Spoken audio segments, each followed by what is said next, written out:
Bagamat nasa kabilang panig ng kapuluan, handa o hindi naging hadlang sa bayan ng Hinunangan, Southern Leyte na ipakita ang kanilang matibay na suporta sa pangalaga ng pabansang soberanya.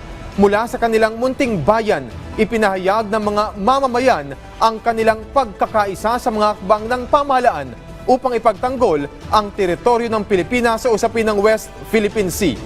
Si Alit Reyes ng PIA Leyte sa Balitang Pambansa.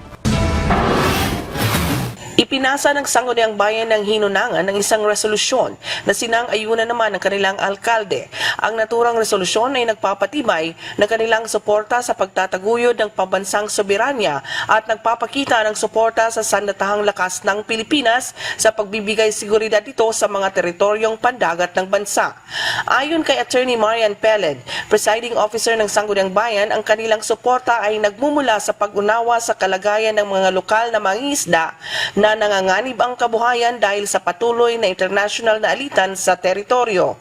Hinunangan has 14 coastal barangays. Out of the 40 barangays na 14. So, kahibalog yun may kung unsay importance sa kaning maingon ta marine resources na to. And then, ang issue mangod sa West Philippine Sea, it talks about our territory, our jurisdiction, wherein our fishermen napod diha nangita og kanang maingunta livelihood. Nauna nang ipinabot ng Armed Forces of the Philippines ang kanilang mainit na pagpapahalaga sa suporta ng Hinunangan LGU sa kanilang mga pagsisikap para mapanatiling atin ang West Philippine Sea.